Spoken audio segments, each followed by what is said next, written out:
Laith, thanks for being on Heart of the City. Happy to be here.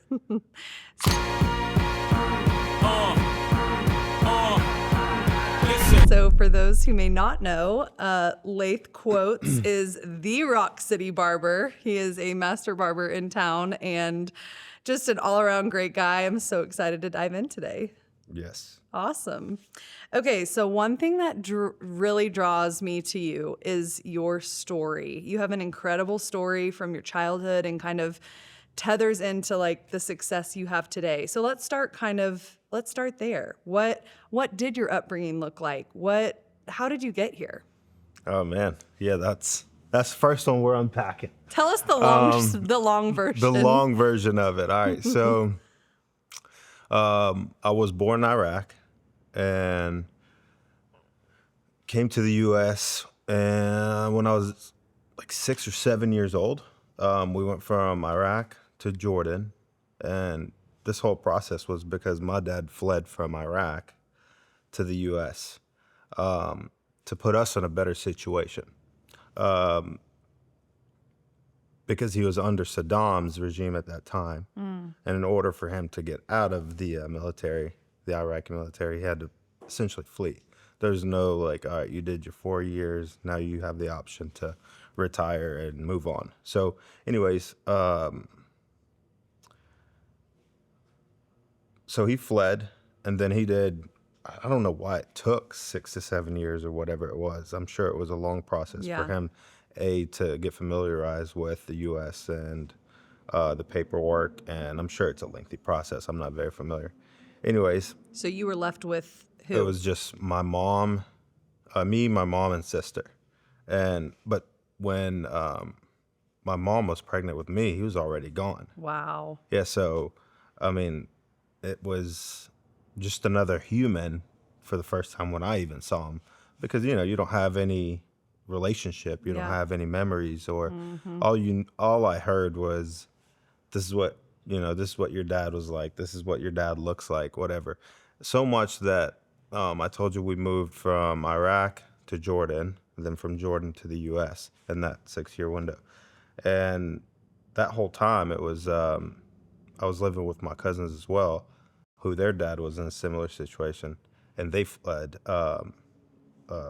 My uncles and dad all fled to the U.S.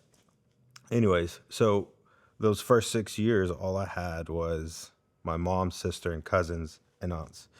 And it was pretty much, it was truly like the village raised us. That's all we knew. My uncles were essentially like fathers to all of us. Wow. Anyways, to just kind of help tie all this together, my relationship with my dad versus my relationship with my cousins, or what a relationship is, period. Like love versus a human. When we came to the U.S., at that point, you can go all the way to the gate. Before 9/11, everybody was able to. So you can, the first time seeing him was at the gate, getting off the plane. And my mom's nudging me. She's like, there goes your dad. And I'm like, oh. So naturally, I'm like, oh, this is how you're supposed to behave. I run and I hug him. But about 100 yards behind him were my cousins. I'm like wrestling out of his arms to go hug them. I'm crying before my feet hit the ground because that's family. That's all I know. So like, as I've matured, I've realized, I was like, man, that's what it's supposed to feel like. Yeah. With your father. Right.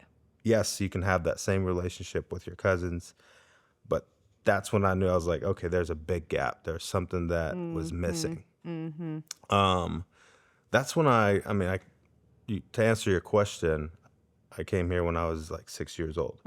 But and you came with your mom? With my mom and your sister. And my sister. Okay. Yeah, and then fast forward to 19 years old. At that point, I went to middle school, high school, all in Middle Tennessee.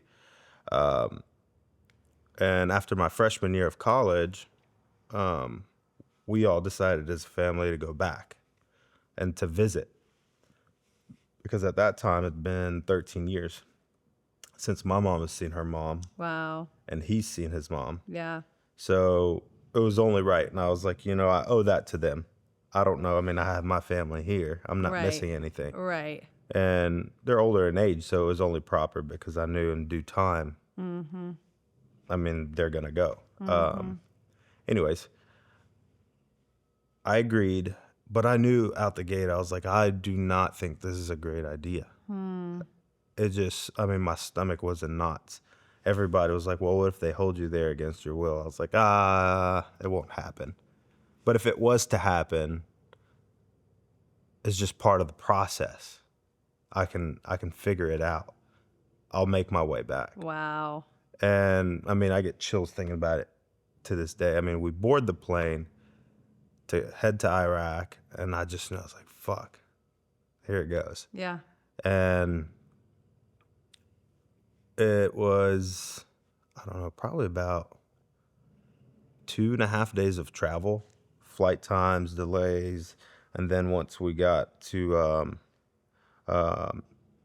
Syria, we went from Syria to Basra, which is where my mom's side of the family live, and also some of his family. But we had to go by car. I don't know if it was a financial decision or whatever. But when you enter by car, we go to, I guess, what would be the equivalent of the Iraqi embassy to get our passport stamped. At that time, I had longer hair. It was curly, very American, if you will. Had cargo shorts on with the shark teeth necklace because that's what was in,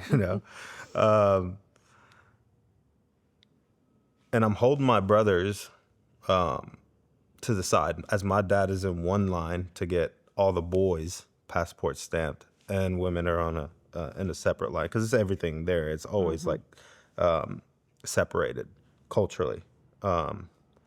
So mom's on one side, dad's on the other, and this guy that works for like a sergeant, if you will, for the Iraqi military at the border. He approaches me, looks me up and down. There, I mean, it's pants and T-shirts. I got shorts. I'm already a target. One strike. And I don't really hold much back, but I didn't, I don't know the culture. You're 19. Yeah, I'm 19, and it was all that I knew to do was just to kind of clap back whenever he was pressing me. So he looked me up and down, and I told him, first time I was polite, I was like, dude, we've been traveling. Haven't had really much time to think about culture differences. It's been long 2 days, whatever. So he kind of backs This is all up. in English? Like he speaks This is in Arabic. Oh, wow. Yeah. Okay. Yeah. What I thought, at least, is what I was telling him to the best of my ability. Yeah. He backs off. And then for some reason or another, they loop back around. Now it's him and a few of the other guys that work at the embassy, also military guys. But this time it's just kind of dirty up and down look. And I was just like, all right. Not feeling it. I'm going to go in on this one. So in Arabic, I pretty much told him to shut the hell up and mind his own business. That's not a good idea. You just don't do that to your elders. So that's when, I mean, they got sour quick. They took me to a trailer that's just like just outside the embassy. And, by that point, he had already hit me. And they put me in the trailer, and then there's no like law there, if you will.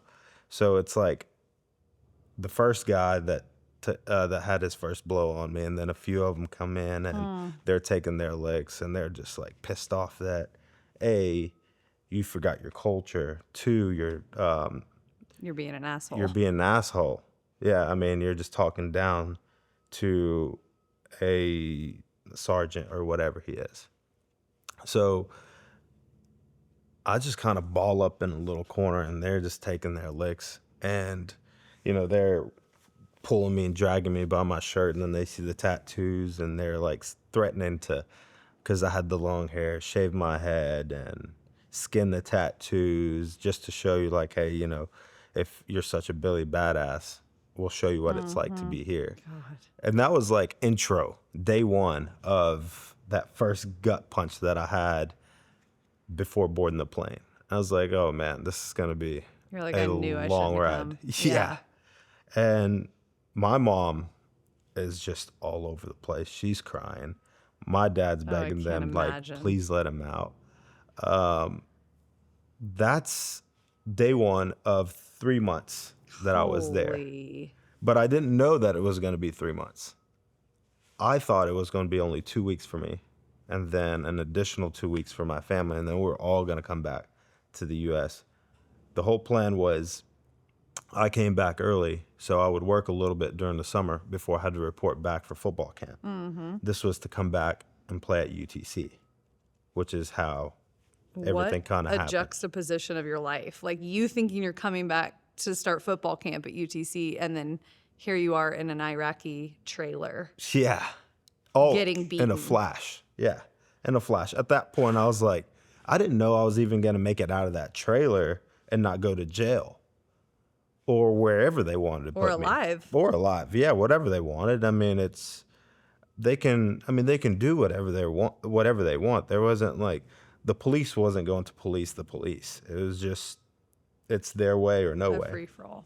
So, my mom told me, she was like, you just need to just keep your mouth shut. That's all you had to do.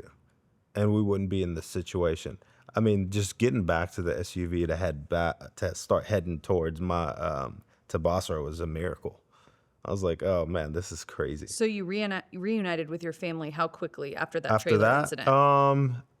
it felt like 30 minutes. It could have been longer. It Hours. could have been Okay. hours. I don't know. I don't Okay. really remember.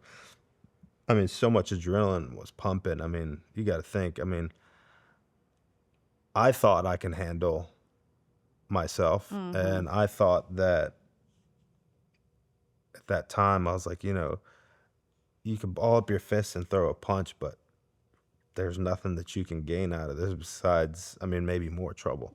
So we ended up, I don't know, let's just call it in that 2-hour window. Everything cleared up. Their superior came. Usually, the superior actually has some sense. So he kind of settled the waters. He understood the situation that he's been traveling.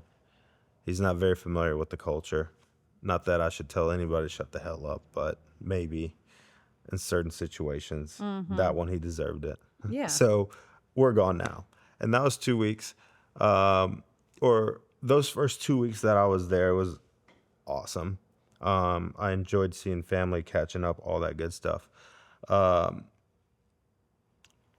Towards the tail end of it, I'm asking, you know, where are my plane tickets? How do I go about getting my plane tickets? What's the plan? He said, you know what?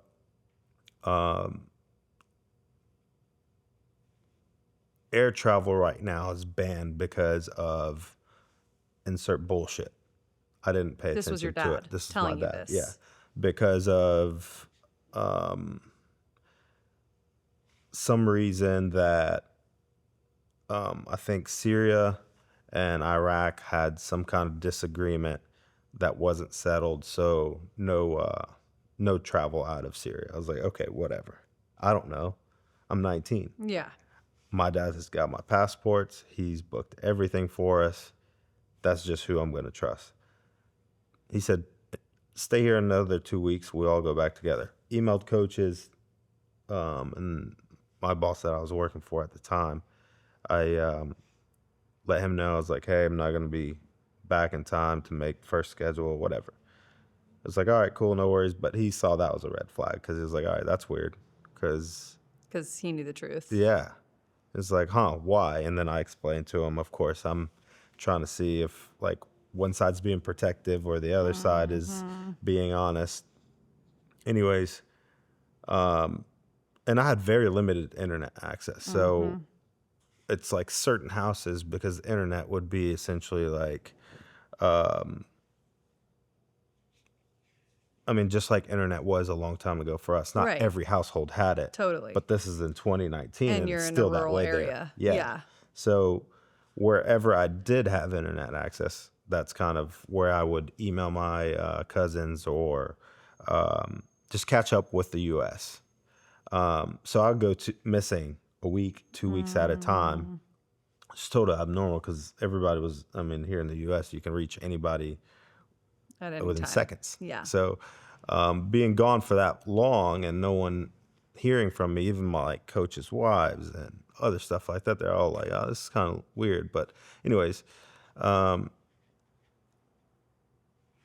2 weeks pass. Now it's been a month, and at this point, I started to feel like something's off because they're not even talking about the travel back. There's no hurry, like Oh my there's no sense of gosh. urgency for like coming back to our final destination to leave from there to come back to the U.S. Because everybody's just, oh, someone's staying at this house this week, staying at this house, and they're like wanting to go to get passports done, Iraqi passports done. I'm like, You're man, like, this shit why? adds up. I'm like, if we're here for a month, why is all this like, it's like this could be done a different time or just poor planning. Like we're way Right. behind schedule. Anyways, my little brothers were 9 years apart. So they're itty bitty kids at that point. I think they were 8 or 9 and 10 at the time. They're excited. It's summertime. They want to go back, get to the pool, hang out with friends. And they're asking me. I was like, I don't know. Ask Dad. And my dad at the time was kind of like working or working for like his mom's little like bodega, if you will. And I was like, hey man, when are we going back? The kids want to go swimming, blah blah. I mean, we got a Like whole y'all are summer plan. Americanized Yeah. at this point. Oh, Like, big time. yeah. And he said, we're not going back. He said, I sold everything off in the U.S. This is home. And I was like, oh shit. But not this calm oh shit that I just said. I was just You were like, panicked. oh, I mean, I was wrecked. I'm 19 years old. You're miles and miles. I mean, you're a whole ocean apart. You're just And you there's. were staring down the barrel of the American dream, and then Oh yeah. I you were mean, just fed everything was this. in line. I mean, my whole life. I mean, everything that I had. I mean, it was so hard to get to to make it to college football, to make it to college. It was just it was such a challenge just because of lack of resources and everything being undersized. I mean, my whole dream that I had just built over the years all of a sudden was gone. And I was like, surely shitting around. I go inside to talk to my mom. I remember like yesterday, she's washing dishes and I told her, I was like, is this true?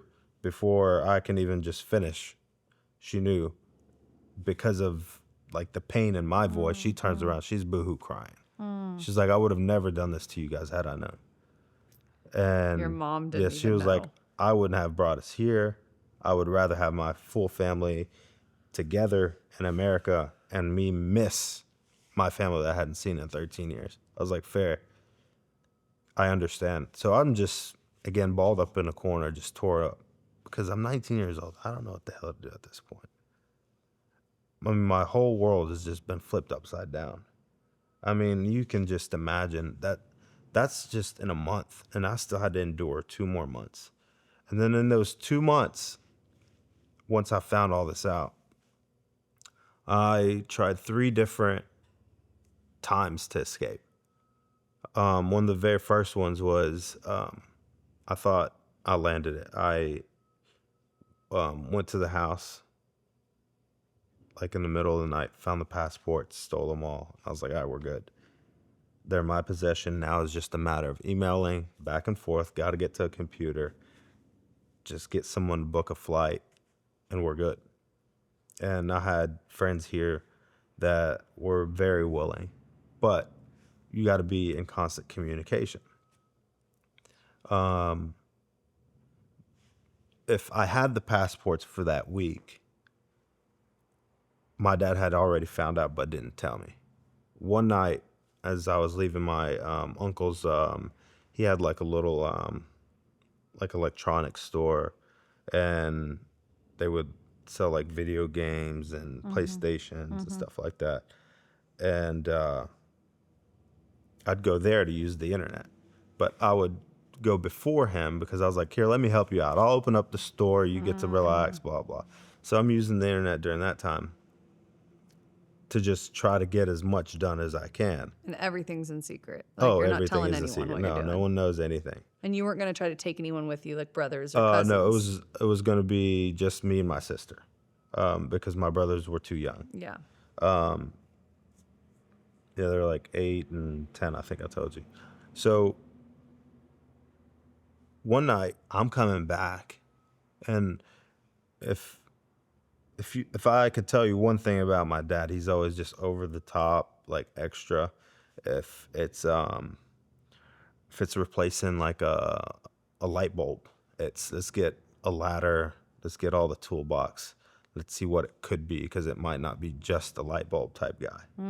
So just exhausting in that sense. So he's got this flashlight as we're walking back. He's like, I'm gonna have dinner at your uncle's house with you guys. I'm like, okay. And he's got this flashlight. I'm like, this is so stupid, but it's so him.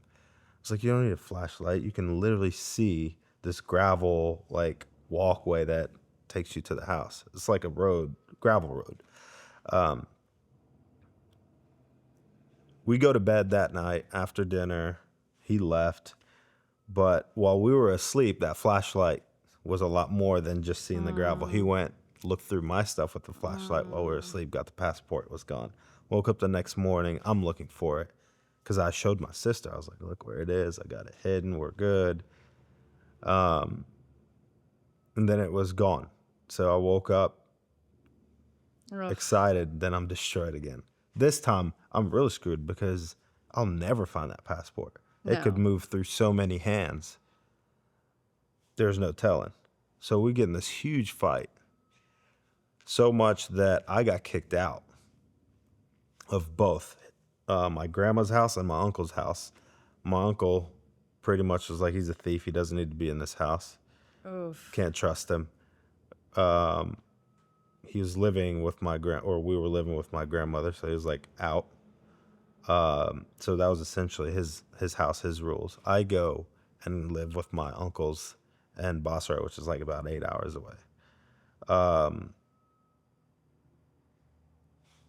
From there, I kind of just start plotting a different exit, if you will, because I just burned every bridge on this side.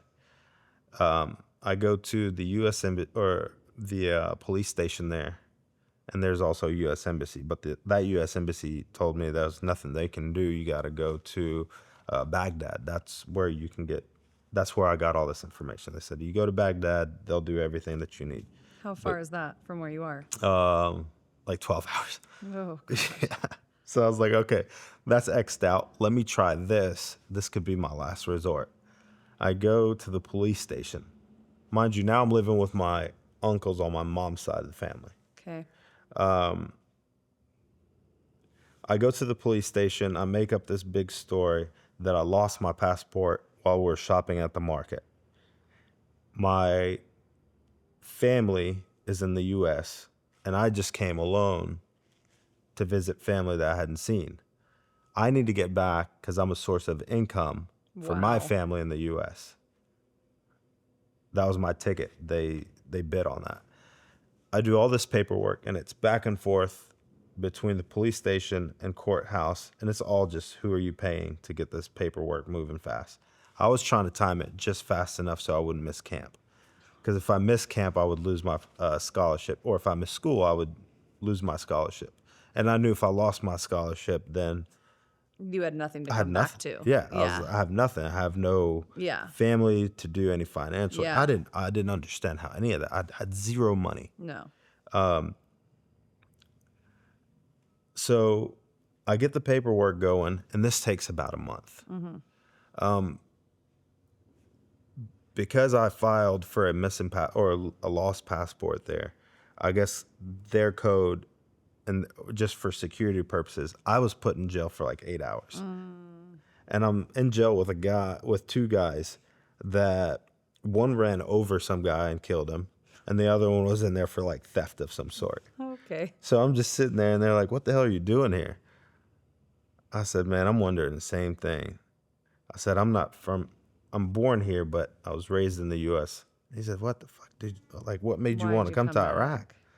I was like, "Oh, to see family." He said, "Brother, if I was in your shoes, I'd tell all this family here to kiss my ass, and I'd never show up." He said, "I would have just stayed in the U.S." I said, "Yeah, easier said than done. I did Yeah. it for my family. Yeah. Whatever." So I'm back and forth with the police station, submitting documents, and it's all over the place. Well, during this time, it was like Ramadan. So it was like during the day I would go, and then after we break our fast, I would go to follow up with paperwork on this. Where I was, there's my dad's side of the family and my mom's side of the family. And again, I'm constantly in and out of the police station. It wasn't too far. It's like your neighborhood police station, if you will. Or at least the police station was in that neighborhood. On one of those days, I'm leaving. My cousin's heading to work and saw me leaving the police station. That's my cousin on my dad's side. So you've been ratted. So I've been ratted.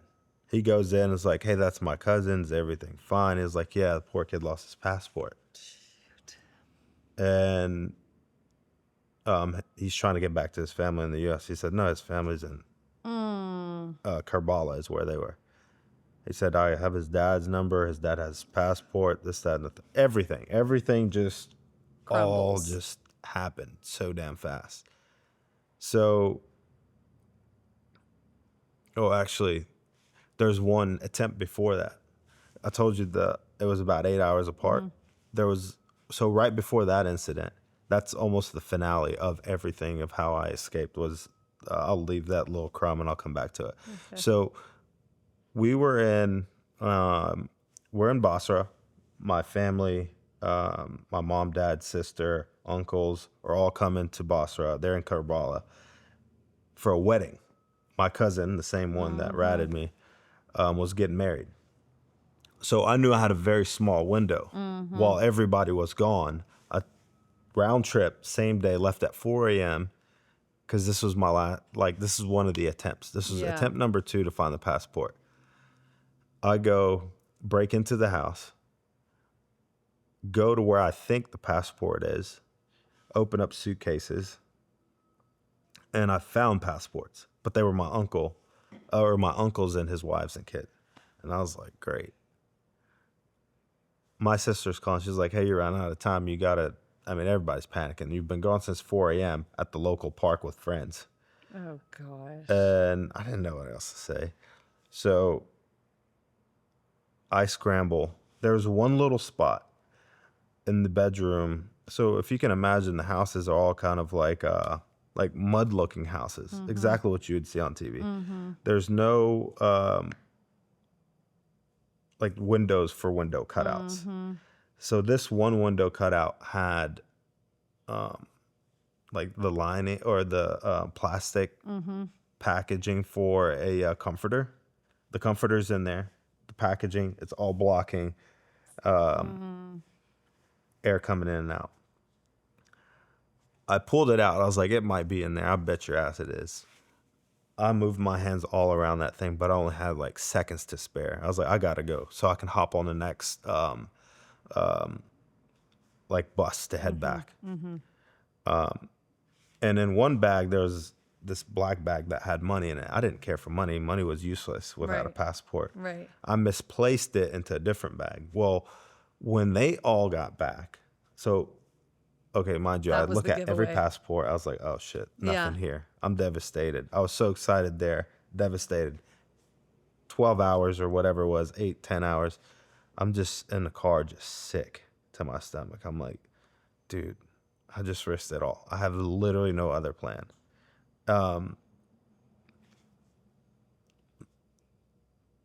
That entire trip to head back, I felt I couldn't feel any smaller. I hated that moment.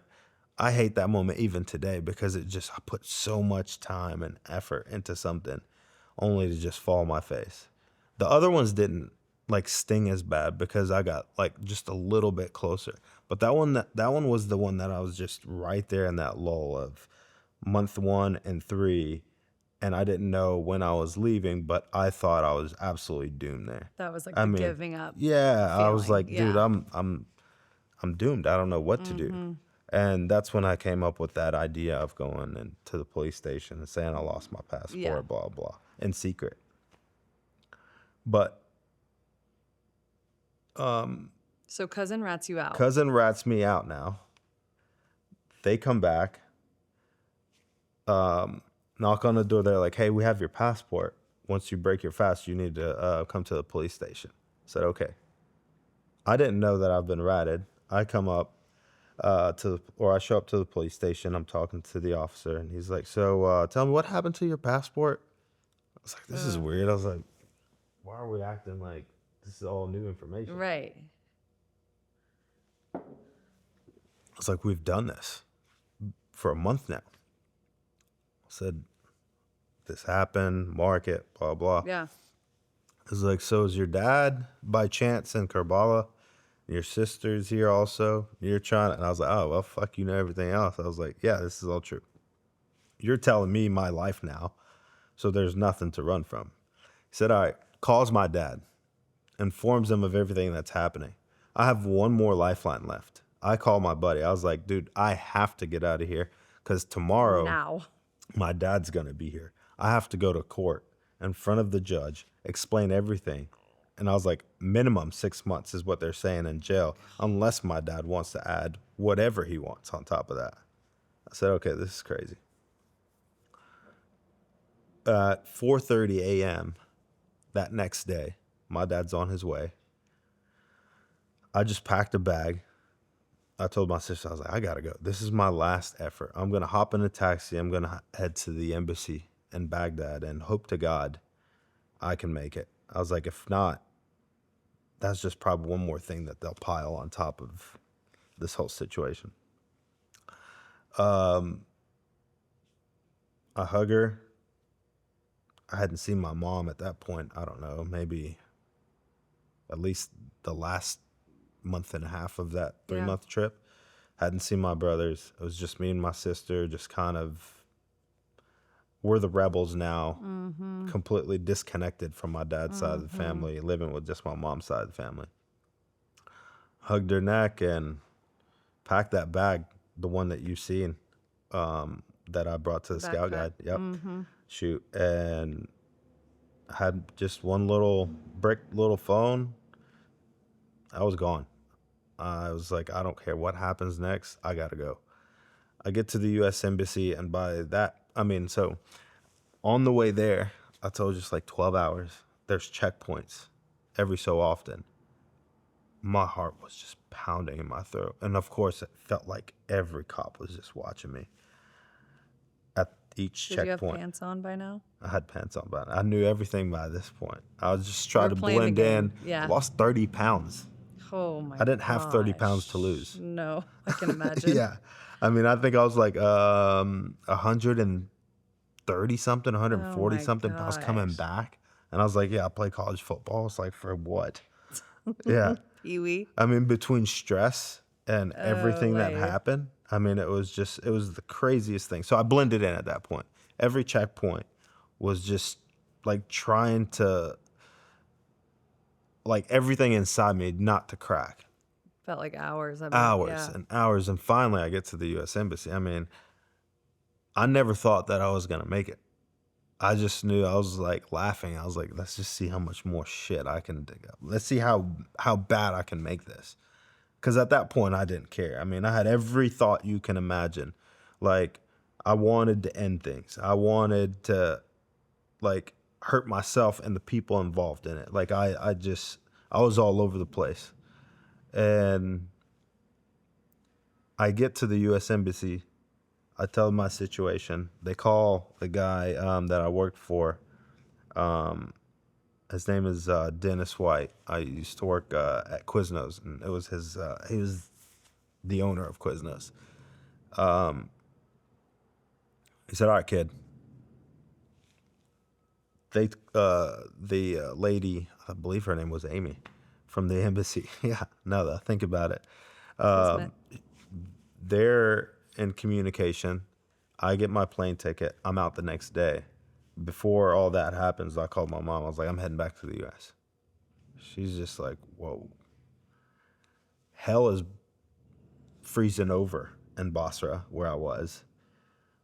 There's a big fight between both sides of the family because now they think that my mom's side of the family helped me escape. They don't know anything.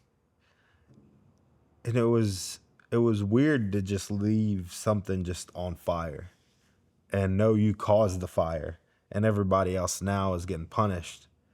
But it was also like, hey, this was never my idea. I didn't want to be here. And that's when I felt human for the first time. Like, you know what? I got to lay my head every night, and I know alone, and I know that this is on me. If I don't do this, this is not going to be good for anybody. So flight the next day, and I'm out. And just to come back to blue skies and not like sandy weather, and like it looks like a desert storm every day there. Anyways, just to come back to that, I had like maybe $200 in my account. I told you a backpack that had some jeans, t-shirt, maybe a couple pairs of socks. And I was like, fuck it. I will figure this thing out, but I cannot do it there. And I mean, here we are with, of course, a lot more meat to that side of it too, but Golly, that's that journey, at least to help you kind of get an idea of how it started. I was 19. So, and I'm 34 now. So going through all of that before you're 20 years old, what parts of that stay with you today in your everyday life? I mean, you have a good life, you have a wife, you have a child, you have your own business. Like, what parts of that still creep in or inform your day to day? You know, a lot of it used to consume me. It used to be such a gut punch to even talk about it. And it was, I think a lot of it lives with me, but it's channeled as a husband now, and it's channeled as a father, it's channeled as a entrepreneur. And it had to shift because it kept me just locked in on the grind. And I had to take care of me only. Not selfish, but my walls were up. I didn't really know who to trust. It's hard to trust many people after that because the ones that you love the most are the ones that burned you. And we all know friends don't really last. They're all very seasonal. Yeah. So everything that I started to do, I would latch on to people too fast. Wow. Because I didn't have a tribe. Yeah. How could you not? You have no one. Yeah. So when all that kind of goes, to answer your question, I had to start building that. I had to protect myself and realize like, hey, be you and whatever sticks, awesome, but don't stick to anything. Because I know I'm concrete, but I don't know other people. Some people haven't lost shit, and it's hard to build with anybody that hasn't lost anything. So that's kind of when everything started rolling as far as like the hair industry or real estate or just my relationship. Everything I had to start taking into like serious consideration, like what am I doing this for? And it wasn't until that like mentality shift of like I'm the only constant, like you got to make sure you're good with yourself, that like good things didn't really start falling into place, it sounds like, for you. 100%. 100%. Wow. Because I mean, it's still like it gets dark a lot of times, and there's really no way to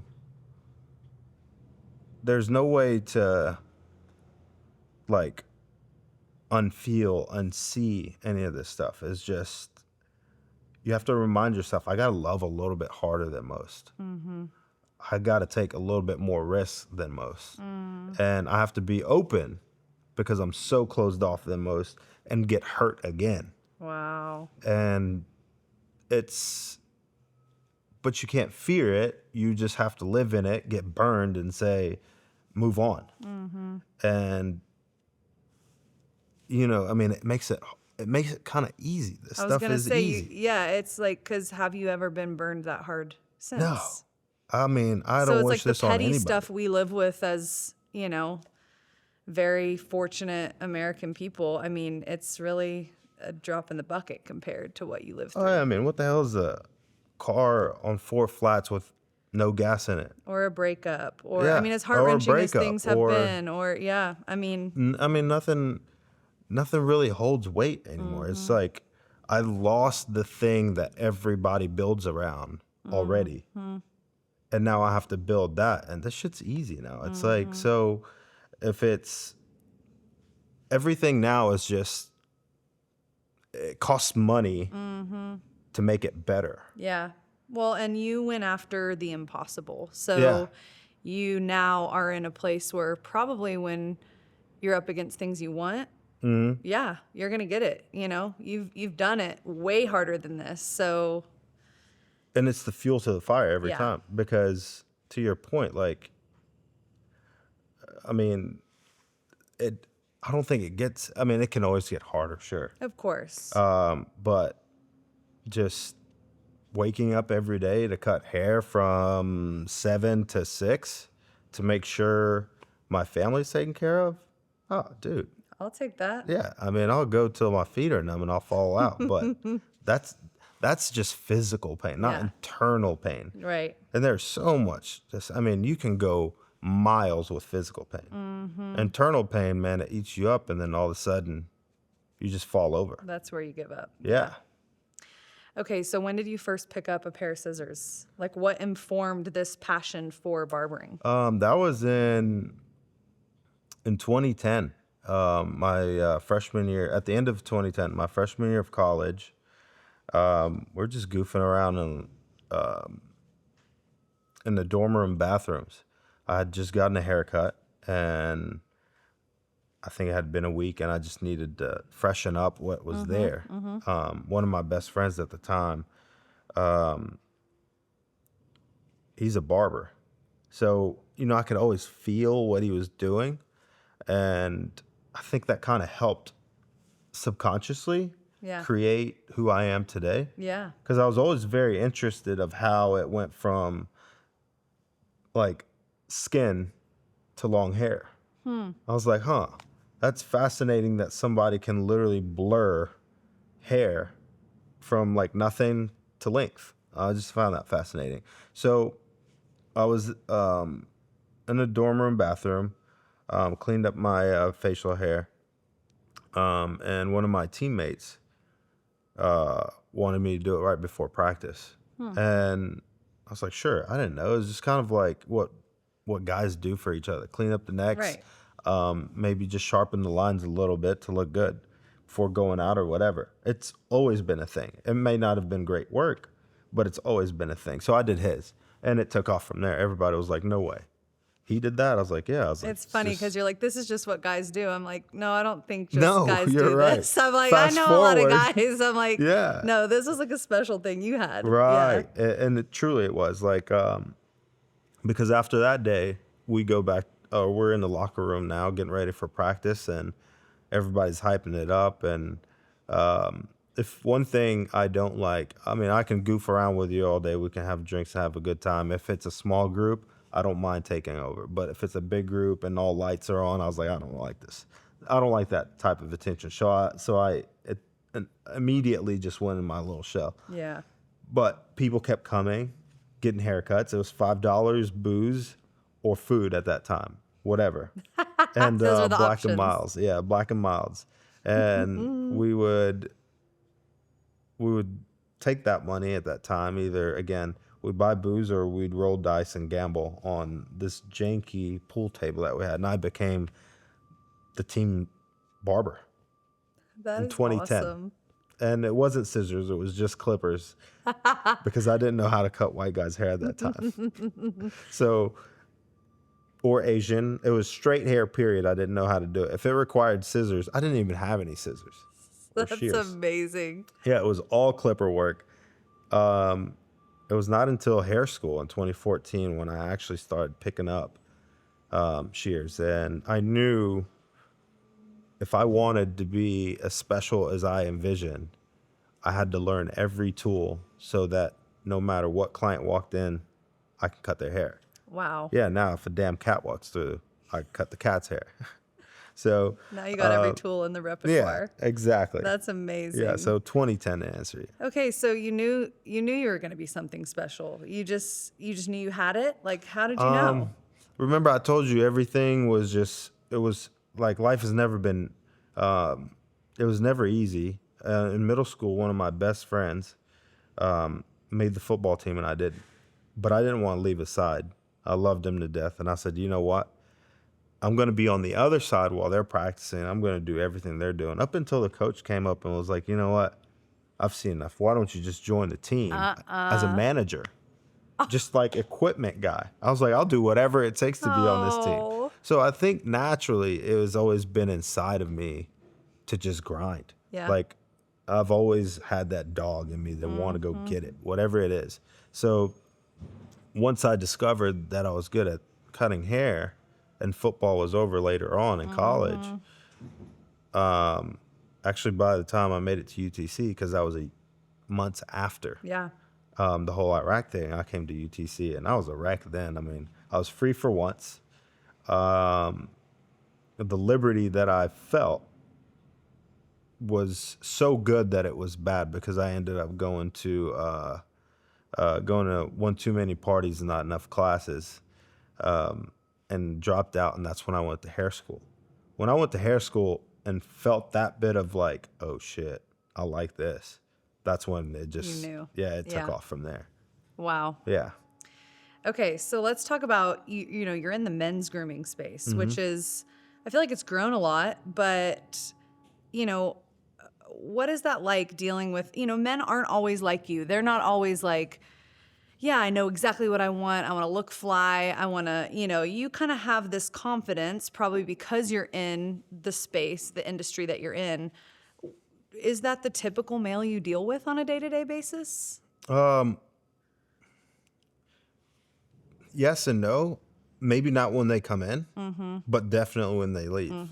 So talk Maybe about not that on shift. intro, but definitely when the relationship is built. My whole goal, and I remember this, one guy, I won't say his name, I love that I took him from friend zone to married. Same chick that he's been chasing. Wait, that's amazing. Yeah. That needs That's to be a a proud book. moment. Yeah. That's amazing. Proud moment, because it's a thing. I mean, like, you can go so Wow. long without knowing. Like every guy thinks it's just a haircut. It's a life-changing experience, because if it's not tailored to who you are, then who you are is never going to come out, because you're afraid to show that. But I'm telling you, like, the right haircut on, I don't care who sits in my chair, with time, I mean, they blossom, they do incredible things, because they always say, I've never had a haircut that doesn't just feel like hair went from short to long or long to short. You know what I mean? So yeah, It's way more than just the haircut. oh yeah, I think so. I mean, So how do you create that safe space, like for men to feel that confidence and kind of start to come into themselves, you know, especially if that isn't how they were raised or how they grew up or the buddies that they hung around. I mean, what do you do? Is it something that you... I think I show them that I have just as much cracks, if not more, in my life. So it makes it a little bit easier to know, like, okay, he just told me some shit. And then they open up, and now it's like I've had guys since 2014 follow me from place to place. If they hadn't moved, they still are getting their hair cut. Yeah. Bi-weekly, monthly, whatever it is. And again, I think the haircut is important, but if I was as good as I am at cutting hair, but I didn't share who I am as a person, I think people would just dabble versus commit. And You build the relationship. It's not just the tribe. clientele. It's a thing. It's a big following that it's a safe space. It's a place where men can come and understand that life can be very challenging, but in 30 minutes you can leave, and the challenges are just opportunities. You know what I mean? So when you're working one-on-one with people all day and you're, like you said, people open up, people share a lot. It sounds like you get deep and you guys really talk about life and the cracks. You said some days you're working 7 to 6. I Yeah. mean, how do you manage like that drain of emotional energy? Like what's your balance? What does that look like? Or does it just fuel you? I think it's fuel more than anything. I mean, don't get me wrong, you're depositing so much, but what happens also with, I think, being authentic is if it doesn't mesh, they leave. So I'm more fueled than I am drained because I don't know if it's just who I am that either it works or it doesn't. I've had some clients that are speaking to each other. I'm not present. I'm just told this after the fact. They're like, "Oh, Laith doesn't say much." Well, I didn't say much with this guy because I was listening more than anything because my life, my lifestyle, my goals, my conversations just didn't align with this person. He was more, he wanted to show me this stuff. I don't care about stuff. And so I'm quiet. Yeah, I'm gonna quietly send you out over time. And that's what he felt because he told this other one that I converse with, like you and I are conversing, and we always do. It's just kind of like if we don't vibe, then we don't vibe. Yeah. So you are okay to like cut out the wrong client for you. Oh, 100%. You want a specific type and vibe. Yeah, in your because chair. I don't want it transactional. And again, like, this is not for dabbling. This is for commitment. I can cut anybody's hair. I can literally, if I were to try this in a new city to build my clientele, I know exactly how I would literally just go and park myself somewhere. I can cut hair. Everybody can see that. But I don't want clients. I want family. I want people to come in and feel loved Wow. and feel touched when they leave to come back. That's who's gonna like sustain me in the business. That's what I want. And here you were at 19, walked away from your family, and today you're getting to build the family you've always dreamed Yeah. of. In your home, in your business. Correct. Wow. Yeah, because I mean, Gives if me chills. men are so strong and so stubborn that we get trapped in our own minds and we suffocate ourselves from big dreams and goals and family and love and feeling pain and feeling like living a little bit in the feminine. We trap ourselves from that. And we've always thought the barbershop should be just where you go dick around and act like everything is fine. But like, what if we just start peeling back layers?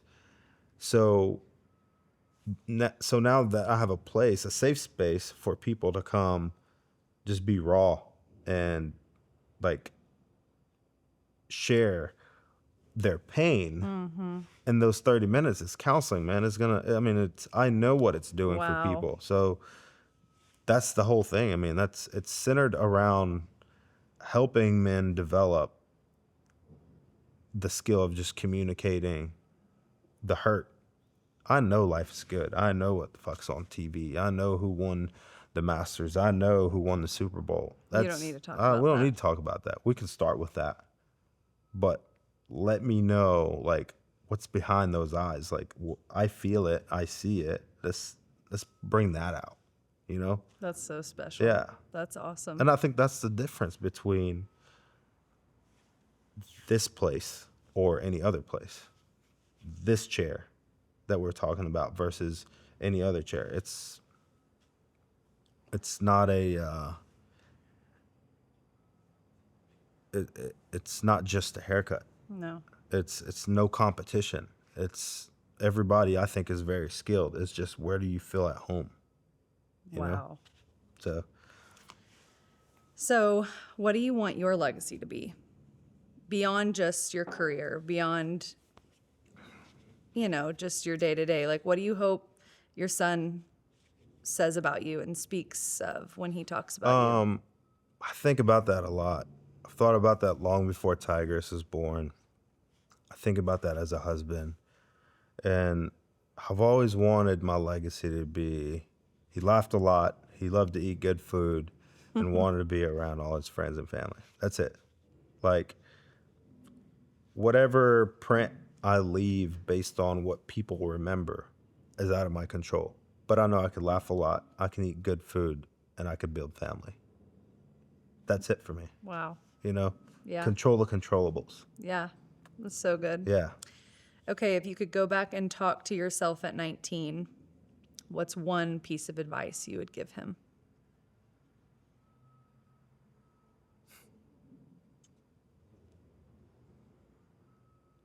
Man. I don't know if I would change anything. Because if it would have shifted anything, I don't know if I would have this, So